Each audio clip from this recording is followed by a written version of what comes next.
Everybody, what's up? Welcome back to the Transatlantic Sports Show. Thank you very much to all of you for subscribing to this program on YouTube. If you haven't yet, please check us out. Just look for TASS_UK. And of course, the audio podcast. If you are listening, congratulations for finding us. But also hit like and subscribe and give us a 5-star review as well, because it also helps people come and find us for your podcast, US sports, audio pleasure, and now viewing pleasure on YouTube. Today, we are talking about, well, in this episode, we are talking about the MLB London series. Oh, can you smell it? The hot dogs are cooking. We're just a few days away.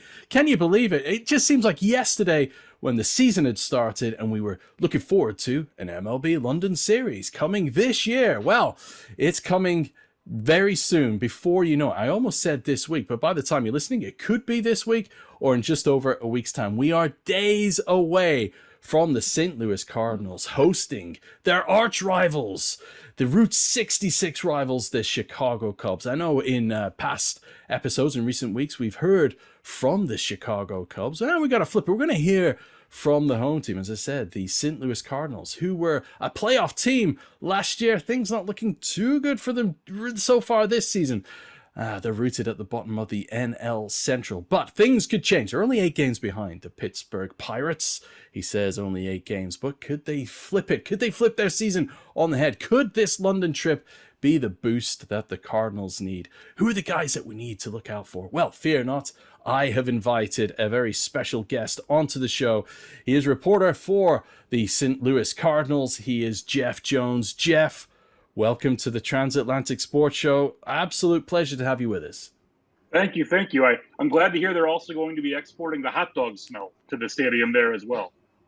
Absolutely. Hey, we're going to get on about the food because, look, like I've said, we've spoken, we've talked to the Chicago side. We've heard the Chicago side of things. We've heard about the mustard on their hot dogs. We'll talk food a little bit later. And we've got some of the St. Louis delights coming over. So yeah, I want a heads up on some of the culinary delights that we should be making sure that we check out whilst the team is over here. But first, let's talk about these Cardinals. I saw the game on Wednesday. I heard the boos. They're on a pretty bad run at the minute. What's gone wrong for a team that was in the playoffs last year?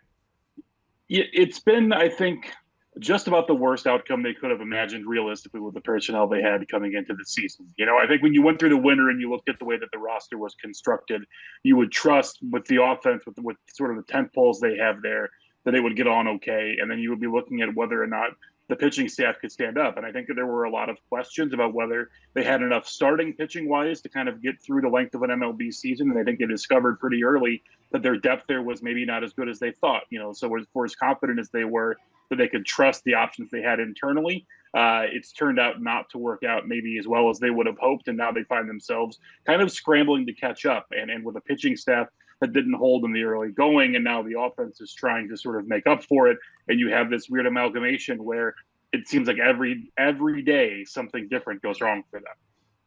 This is a franchise that is looked upon. It's never been looked down upon or frowned upon. It seems like a very good and well-run MLB franchise, but things just don't seem to be clicking right at the moment.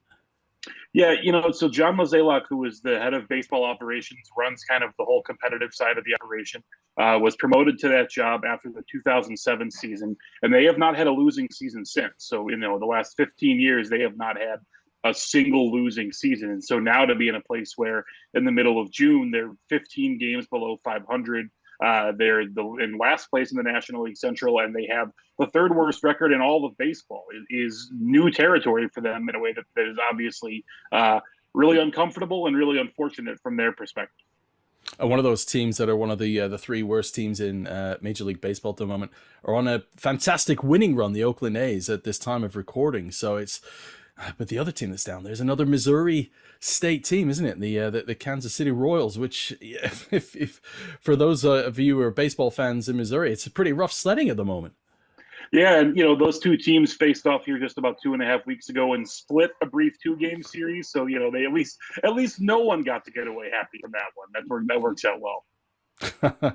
Look, I mean, despite their success last year, we said that they had the playoff run, the St. Louis Cardinals. The season didn't actually end great for them. I know, obviously, they got knocked out by the Phillies in the playoffs, but you look at September and the short spell in October, and results were more leaning towards the losing column than the winning column. Yeah, part of the problem they had last year as they went down the stretch was that between Paul Goldschmidt, who won the National League MVP last season, and Nolan Arenado, who has won the Gold Glove in each of his 10 seasons in Major League Baseball and is one of the best offensive players at his position as well, those guys didn't hit going down the stretch and certainly didn't hit going into the postseason. And so, as much excitement as there was last year about Albert Pujols and the history he was chasing down the stretch, he accounted for most of their offense sort of from September into October at the end of last year. And so, with Albert having retired and Goldschmidt and Arenado now being in a spot where a lot of it rests on their shoulders, they've each had stretches that haven't been quite so good this season. Arenado especially started really pretty cold, and that's why his season-long numbers maybe aren't quite up to the standard that he would typically have. But they're coming around now. Both of them look now more like their normal selves, and certainly will be highlights for fans to watch if they're going to the games in London. Unfortunately, just the rest of the team isn't following behind them the way that you might hope that they would, and that's how you end up with a fairly uneven offense to go with a challenged pitching staff. Well, come on, Jeff. We got the team coming over in just a few days' time. You mentioned some names there. So who are the guys that we should be looking out for? And bear in mind that the London Stadium plays itself into batters' hands, shall we say, because we look at the home runs that were hit the last time we had Major League Baseball over here between the Yankees and the Red Sox. I was there for the first ever game. The first inning, it was 6-all at the end of that first inning. So, there's home runs there. Who are the guys that we need to be keeping an eye on and could get excited for and cheer for if we're going to be rooting for the Cardinals? So in addition to Goldschmidt and Arenado, I would name Nolan Gorman, who's in his second year, is one of their top prospects for the organization, has really turned up the power so far this year. You'll see him play second base and also probably act as the DH in at least one of those two games. I would also say Jordan Walker, who by a lot of services is ranked as the top prospect across all of MLB right now. Just turned 21 a couple of weeks ago, but doesn't look, 21 looking like he's going on 35 just about, has prodigious power, stands out because there aren't that many 6'7" baseball players, and Jordan is. And so you'll see him, in left or right field, as well as in the middle of the lineup. And the other guy I would mention there is Wilson Contreras, who, was a major free agent signing for the Cardinals this past winter. He is replacing Yadier Molina, who's a team legend, who's going to be in the Hall of Fame someday. And that's a tough challenge for Contreras, who's been off to really a pretty cold start, has had a really difficult stretch over the last 2 or 3 weeks, but as a player who they have to get going. And so maybe a trip to London, especially a trip where they're playing Contreras' former team, the Cubs, maybe that's an opportunity for him to take advantage of that short porch and that short distance out to the center field and drop a couple home runs in over the weekend and see if that gets him going a little bit. That's what we want, baby. Yeah, it's an evening game, the first game, and then on Sunday it's an afternoon. So, for us baseball fans over here, we get the sense and feeling and vibe of, you fortunate guys out there in the state to get to watch these games at a reasonable hour. Some of these Cardinals games that fans over here watch and enjoy, they're staying up until... Well, they're staying up until 12 o'clock midnight just to watch the first pitch, and then who knows how long the game goes on for. So, there's a loyal fan base over here, and there's a loyal support in Europe for Major League Baseball. You talked there about a 21-year-old looking like he's 30 out in the field. I mean, some guys, they just get all the luck, don't they? I mean, at the age of 21, just think, if I hadn't discovered beer by that point, who knows what I could have been. And that's, I guess that's the one upside, is that if you're that kind of 21-year-old, maybe he doesn't have as much time or inclination to pound quite as many beers as I did when I was 21. So I guess I have that going for me. I don't know that he would trade maybe, bodies or bank accounts, but I had more beers, so we'll call it a win. That's a win. Beer's always a win in my view. Exactly, Jeff. Yeah, man. Look, these are... before these two games in London, at the time of recording, the Cardinals are going out to the East Coast. They're playing the Mets, and then they head down to DC and play the Nats for a couple of games. Then they come over to London. Do you think that this London trip could come at the right time for the team in terms of a team bonding? I guess, they're essentially going to be on the road from now until coming back from London. So, they got the 2 games in New York, and then they go down to DC. Not bad places to go and play baseball, and then head over to the UK. So perhaps if there's an opportunity to get things right, maybe sort things out within the camp, this is the time to do it. I do think so, and I also think it's to their benefit that the Mets have also been struggling. The Nats are one of those 2 teams that are one of those 3 teams rather that are at the same boat as the Cardinals as being really also not very good. And the Cubs have also dropped off since the start of the season. So in addition to having a good trip, a long trip, and look, baseball players are kind of like the rest of us, right? I live in St. Louis. I have a realistic understanding kind of how much people enjoy trips and don't. And I'm just going to say that they're going to enjoy a trip to New York and Washington and London more than one to Pittsburgh and Cincinnati.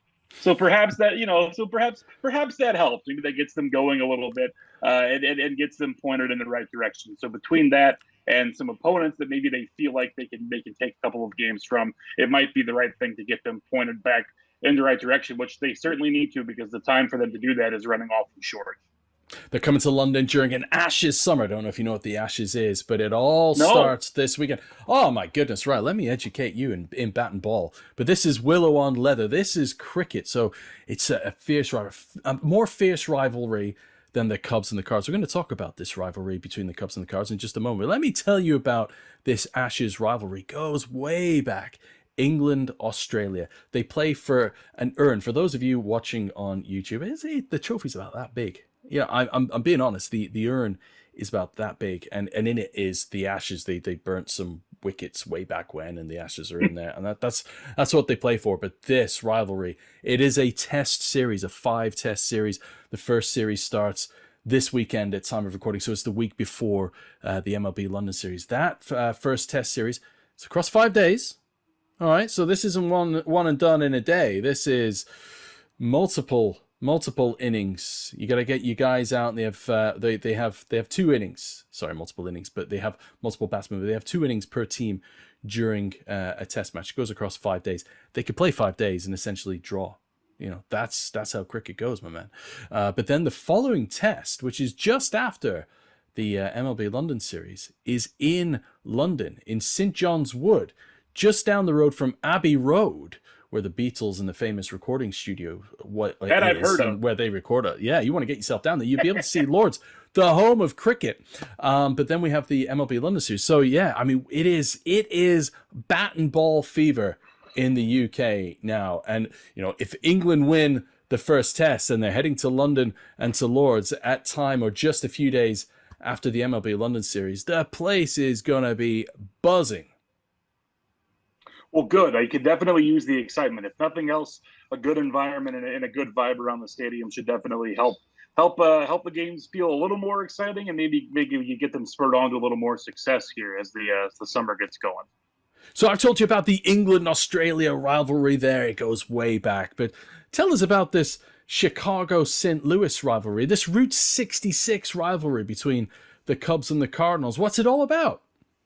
Yeah, I mean, it also dates back to the origins of the National League, which in large part, was founded around the possibility that teams that were on easy distance and rail line to each other would be able to go back and forth to play those games. And so Chicago, being at the time, it was probably say 7 or 8 hours on a train. Now you can drive between the 2 cities in about 4 hours. You could drive from St. Louis to Chicago or vice versa.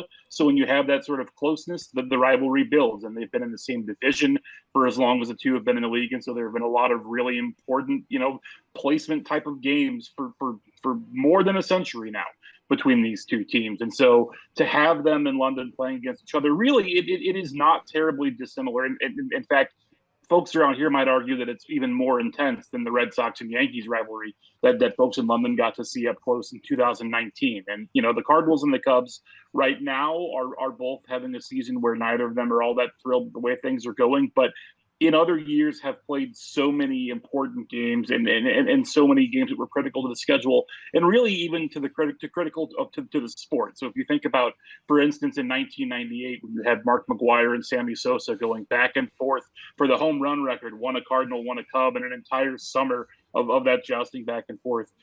you have that kind of deep history between the teams and those deep connections that really, it's clear to me why MLB would want this to be an example for fans in London to get to see, because it's one of the classic matchups of the sport, and one where these are teams that have global fan bases. And so if you're going to have the game go around the globe, it makes all the sense in the world to put it in a place where fans might be, and where fans of these teams may have an opportunity to see their team up close for the first time. Yeah, are there many fans coming over from St. Louis to do the trip? Do you know? And how do St. Louis fans feel about their team giving up 2 home games to their fierce rivals? I've been surprised by the number of folks I've talked to who are planning to go over. So, anecdotally, I would say, yeah, a lot of people are planning to make the trip. That I think a lot of folks have been excited about this. And I think also for some people, because this series was originally supposed to happen in 2020, I do think that there is maybe a little bit of reclaiming the excitement of it, right? Folks who maybe were planning to go in 2020 and that gets canceled, they were bound and determined to make it. So I think they were excited to do it. In terms of losing the home games, it is a little bit disappointing that this happens in a year where MLB has adjusted its scheduling. And so in a typical year prior to this year, you would have the Cubs come into town 3 times in a season. Well, this year that would have been decreased to twice. And now with these games happening in London, the Cubs only visit once this season. And so I do think there is a little bit of a letdown for some fans in St. Louis, at least, who may not get to see them as often. But the counterbalance to that is, for example, Los Angeles Angels came to town about a month and a half ago, and fans in St. Louis got to see Shohei Ohtani hit and pitch in a 3-game series. So that's what MLB wants. They want their biggest stars to be able to get around to all of the cities, at least every other year rather than every 3 or every 5 years. And that's the trade-off you get with kind of the way the schedule works out. Yeah. Now let's talk about the culinary delights. As I was saying, on the last episode, so a couple of weeks ago, a few days ago, we had the guys from the Wrigleyville Nation podcast talking to us about all the Chicago delights, and they mentioned the mustard on hot dogs, not ketchup on hot dogs. We do have some St. Louis culinary delights. I keep saying delights, but they are delights. My mouth is watering already, and I said I could smell the hot dogs cooking.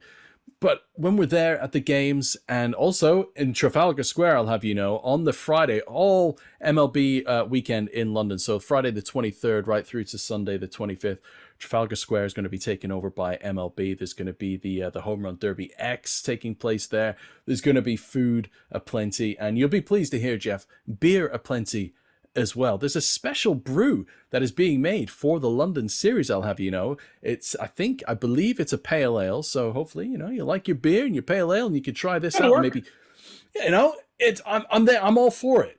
I'm ready to give it a go. And hopefully they sell it in cans, and you can take some home as well, as a memento for your trip. I was going to say that as long as it's cold, it works for me, but I guess I'll have to adjust some of that even perhaps while I'm over there as well. Well, you see these pale ales, they're beautiful chilled over here. We've got loads of craft breweries and craft ales, and a lot of them, the palate has changed. There's a lot of cold beer fans over here. So, don't be fooled by the stories and the myths of us all enjoying a warm beer over here. That ship has sailed. Of course, there are the traditional ales, and, I'm sure you will want to sample those traditional ales. But some of these pale ales that we have, look, if you're after a nightcap, they're going to help you sleep at night, but they're so worth it. And I've yet to try or see this the special ale that has been brewed just for the London series. But you know what? You've got to make the trip, and whilst you're here, you're going to have to do it. You're going to have to drink the brew. It's all part of the experience. We're there to get a cultural experience as well as a baseball one. So that's far be it from me to turn down the local treats. Absolutely, man. And you've got to report this stuff back. You've got a job to do. So, it's the sights, it's the taste, it's the smells, and of course, the baseball that you've got to report on. So you've got to have to do it factually. So you might have to sample one. Just try it again, just to make sure that everything is accurate and correct. Being the true journalist that you are. Being the reporter that you are, please report on us on the food. So when we're there and we see these menus, and there's perhaps Chicago food, we won't talk about that. We've all heard about that. What's a St. Louis treasure that you think fans going that weekend in London must try? So the first thing I would say, and if we want to start maybe as close to home, close to familiar as possible, toasted ravioli is the big St. Louis delicacy that gets around. But we say toasted, it's fried ravioli, right? So, Oh, the one thing I do know for sure, right? Many good fried food to be found in London. And so it's exactly as you might think of it, a regular meat ravioli. You bread it, you throw it in a deep fryer, and it comes out nice and crunchy and hot in the middle. Great, beautiful, fantastic. I would also beautiful. expect them to have maybe some St. Louis style pizza as well. We tend to have the very thin cracker crust, like almost like a pub pizza, but the Chicago deep dish, you could stack a half dozen pieces of St. Louis style pizza, and they wouldn't be maybe quite as tall as one piece of Chicago deep dish. So, you'll be able to get that really crisp, really creamy cheese kind of on that pizza is probably the other big one. And then we make Budweiser here. What can you say? They have Budweiser everywhere. Budweiser is Budweiser, but that's the ultimate local delicacy, right? Is the big red can with the bow tie on it. How can you go wrong? Absolutely, man. You know what? And there's a Budweiser brewery in London, down at Barnes. So if you head along the Thames, it's on the bank of the Thames, you'll be able to see it there. So near I don't know, I can't remember, Hammersmith. Head towards Hammersmith and out towards Richmond that way, and you'll see it. But look, you're in London, you're gonna want to sample London beer and London brewery. So there's plenty around. Look. I've got your message. I'll DM you some treasures that you can go to and treat your girlfriend to as well. Where do you stand on the hot dogs and the no ketchup on hot dogs? I am also a person who doesn't eat ketchup. I don't have really a geographic allegiance there, but I don't like ketchup. So the Chicago style dog works out perfect for me. And frankly, I lived in Chicago for a brief period in my 20s, and so I do have admittedly a pretty strong affinity for Chicago food. This maybe doesn't make me a great ambassador of my town, but it'd be really hard for us to keep up with Chicago on the food front, starting with the hot dog and working out from there. You know what? I'm not a fan of the ketchup on the hot dog. I do like some onions on the hot dog. I love the mustard on the hot dog. As I was saying to the guys from Wrigleyville Nation, the podcast, I got to twist it. I put the mustard on, but I got to twist it. I can't have it cold. I've got to twist it round so it warms up between the bun and the wiener. And then once that temperature's right, oh, you've got me. I'm happy. I'm set. And now my only hope is that when we get to the stadium, because I guess Sunday is the day game there. So my hope is when we arrive early Sunday morning to cover the game, maybe will they have the full English set out for breakfast in the press box? That's the hope, right? That is the hope. You know what? I cover the NFL games over here, and when we have those early games, they do. I'm not putting words in MLB's mouth here, but what I am saying is that there is that stereotype that we do sometimes at some of these events have the full English available. So hopefully it will be there for you. If that's all you need, not like you're making the trip over beforehand, you can find a good greasy spoon cafe, as we call it. You want to try fried bread. If you had fried bread, stick fried bread. You got your baked beans, get the egg. It all soaks it up. It all can. Oh, it's beautiful, man. Absolutely. I have. Believe me, I'm extremely excited for it. We're staying in Shoreditch, and so I'll be wandering, I guess, out from there and meandering around and seeing what we can find. Very nice. If you like a curry, not far from Shoreditch, you got Brick Lane and curry houses aplenty. What you do, just walk around. Everybody's going to try and entice you in, and you play them against each other, and you can barter. They love a haggle, and you can barter the deal down, and you can get yourself a nice curry, get a beer thrown in. That's the game. You've got the game. You got to play the game. You got the food game and the beer game, but also you haggle as you go down Brick Lane, and you'll find the right place that's just right for you. And I don't think you'll be too disappointed. Exactly what I'm hoping for. Perfect. Excellent. Well, look, before you go, what's St. Louis like as a sports city? Unfortunately, obviously a few years ago, you guys lost the Rams to LA, but a couple of years after that, you had the Blues win the Stanley Cup. And as you've said, since 2007, the Cards have had winning seasons. Who knows how this season's going to end? But how is St. Louis as a sporting town? In addition to all of that, the other thing that I would add is that we have an MLS team now. So for the first time this year, they have an expansion team. They just started play, and they are top of the table, I believe. STL City SC is right now. So I know that the MLS level, I can already hear kind of the laughing happening in the background talking about MLS. But look, we're very proud of our MLS team, and they're playing very, very well right now. So we'll take it. Have you had Inter Miami come yet? Because there's a certain somebody coming to MLS, man. I don't know if you've It's heard. funny. I've heard. It's funny that you mentioned it. No, Inter Miami doesn't come here, in fact, until July. So given the date they've talked about that Messi might come over, the game in St. Louis is the first game that kind of lines up with after he would come. And so I was looking when they made the announcement, when you look at like the secondary market for ticket prices, that day would have been a very good day to be a season ticket holder and decide to sell for the Inter Miami game because they were hundreds of dollars. And I don't know that anyone here has a real expectation that Messi is actually going to show up 4 days after he can come to Miami and play for Inter Miami. But, for that brief mourning period, the excitement was very kind to the ticket holders, maybe not so much to the ticket buyers for that morning. He scored his fastest ever goal just the other night the other day for Argentina. It would be the morning or early morning your time. But Argentina played a friendly against Australia this week, and he scored a very, very early goal in that one. But who knows? I mean, you never know. It could be part of the deal that he gets stuck in as soon as possible for Inter Miami. Possible. David Beckham's got to make that money back somehow, so... I mean, what a time. My goodness. Can you imagine if his debut's there in the hometown? As you said as well, you're one of those season ticket holders. Oh, man. He struck gold. Yeah, but no, I think to your point about St. Louis sports fans more broadly, I think the thing that is true of St. Louis sports fans that you saw in the anger in the Rams leaving and the relief in the Blues winning, and frankly in the frustration and how the Cardinals season has gone so far, is the loyalty of sports fans here. When you look at it, you look at St. Louis as a city that it's an older city that is economically maybe not as dense as some of the larger cities in the U.S. And it's a place where people who are from here, they take a lot of pride in the local things that are meaningful to them, and the sports teams are a huge part of that. It's a huge part of the identity of the city and really the identity of a lot of people who are from here. And so this is going to be really exciting. And I think that when you think about what the London series means to people from here, I think it means an opportunity to see St. Louis on a global stage and represented in a way that people here are going to be proud of and excited about. So whether the team is winning or losing, I think just the opportunity to be there and be a part of these games is going to be very meaningful for sports fans around here.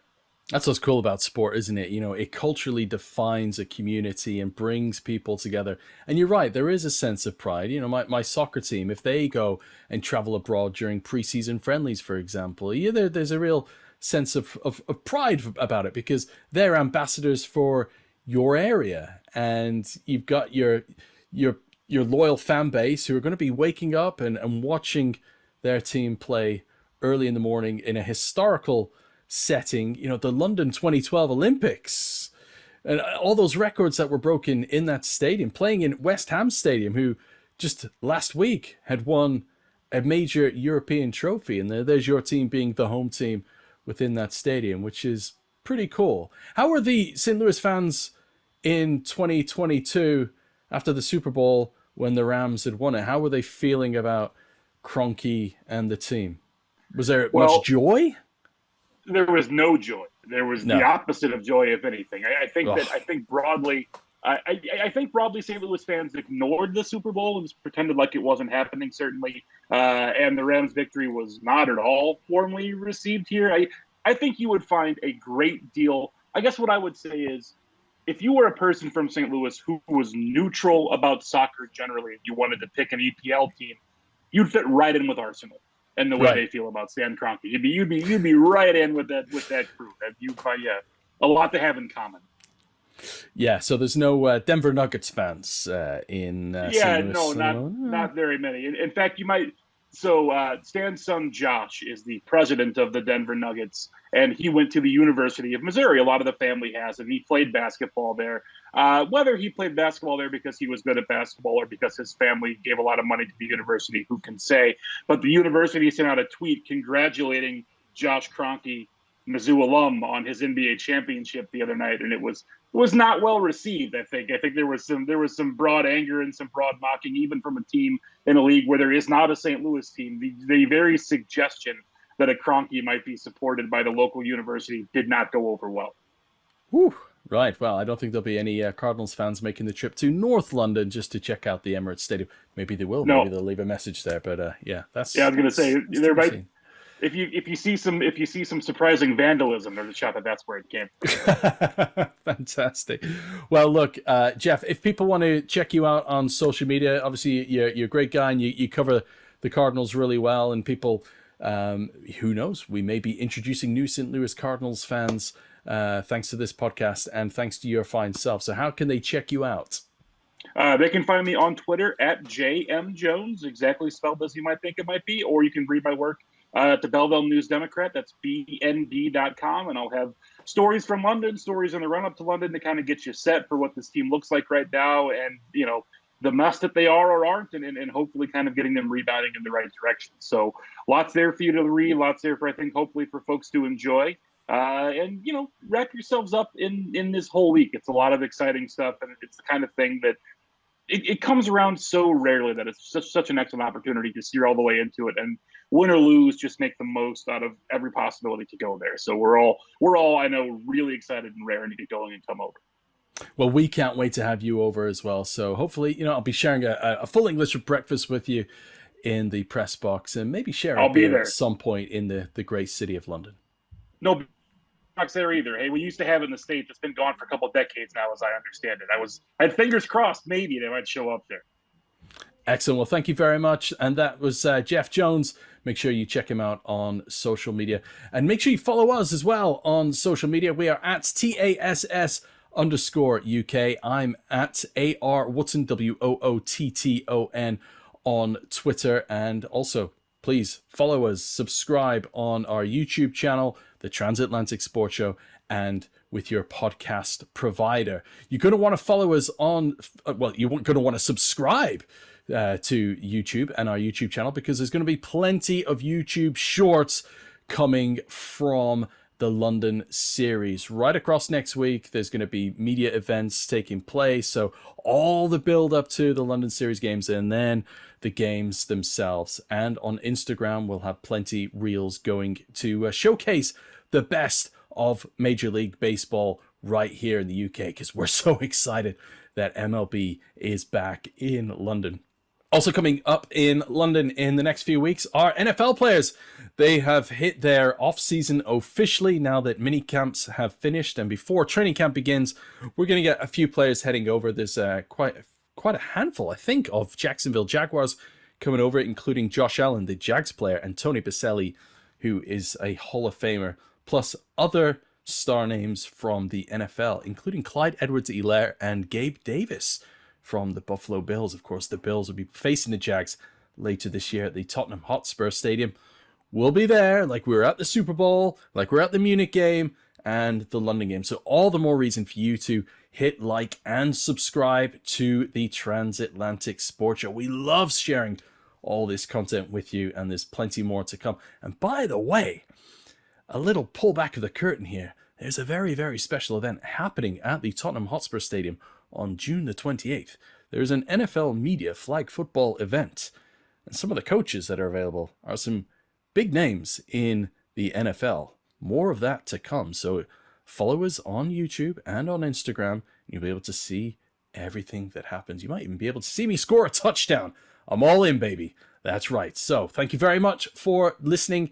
We'll be back with more build-up to the London series and, of course, a review of those London series games between the St. Louis Cardinals and the Chicago Cubs. Until next time.